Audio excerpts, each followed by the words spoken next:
Ladies and gentlemen, welcome again to this conversation, and I request you that you watch this video from the beginning up to the end. In the last few days, Rigathi Gachagua has camped in Mbeere North na Kithure Kindiki pia tunajua ako Mbeere North. Ruto yesterday delivered his State of the Nation address. The MPs heckled the president while he was delivering the speech, and the UDA is struggling in the by-elections that are ongoing. Mount Kenya pia nayo tunajua wako na hasira and they're not happy with the government.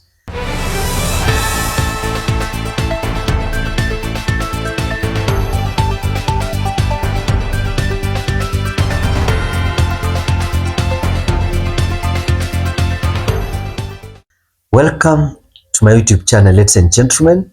This is DMTV Kenya, the home of fearless political analysis. Before I continue with this conversation, if this is your first time here, kindly subscribe and turn on the notification bell so that next time I do a video like this, YouTube will automatically notify you. And for the returning subscribers, thank you for always coming back to support the content of this channel. At this time, I want to expose to you why Gachagua's latest attack is a political earthquake and why State House is worried about the attacks from Rigathi Gachagua. Rigathi Gachagua has crossed a line he had only been circling for months. His attack today on President William Ruto is not just a frustration. It is a clear declaration of a new political reality. Rigathi Gachagua is now openly positioning himself as President Ruto's challenger, not his former deputy president or his deputy, not his ally, and not his project. Calling President Ruto's State of Nation address as a useless speech with no substance, it is, let me say that is the strongest language ever used against a sitting president by someone who served as his deputy president. To me, hii inaonyesha kwamba that the political divorce they did is now complete na hakuna siku watatafutana wakae kwa meza kuzungumzia mambo ya siasa. This is no longer a cold war. It is open confrontation. What makes Gachagua look dangerous to President Ruto is not the insults. It is the ground that Mount Kenya is listening to Rigathi Gachagua. People feel betrayed. Wale ambao walichagua President Ruto 2022, wale ambao waliimba kwamba ni maombi sio uchawi, sasa ndio wanaanza kuona ile mambo walifanya 2022, they are not favoring them. Taxes, tukiingia kwa cost of living, unfulfilled promises and political humiliation have created anger among the Kenyans. Gachagua is channeling that anger into the momentum. When he told the crowd kwamba alituambia atatuwekea pesa kwa mfuko, badala yake akachukua ile kidogo tulikuwa nayo. He captured the exact feeling of millions of Kenyans, and that line will haunt President Ruto politically for months. The by-elections has become the perfect battlefield.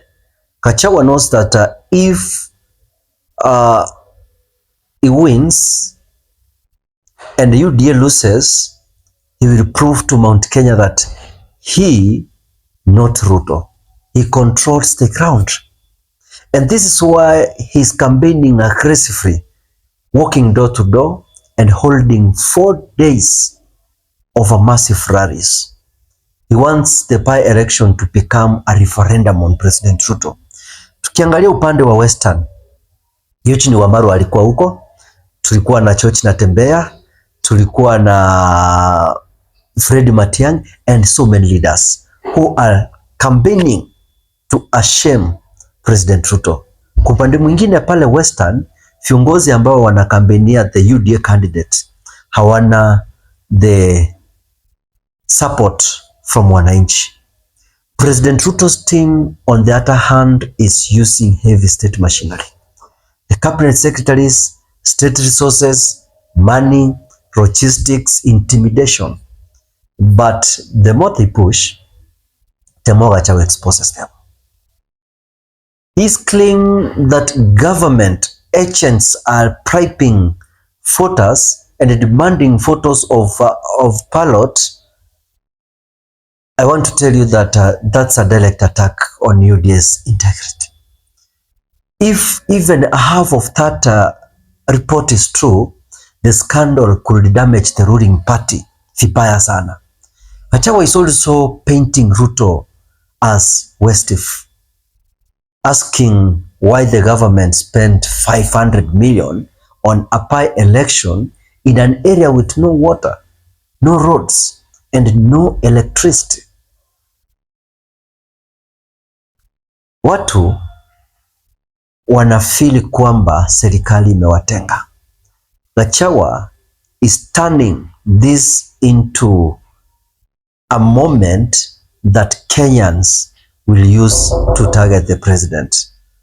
Another explosive point is Gachagua accusing the government of a period of lawlessness, including the abductions and insecurity.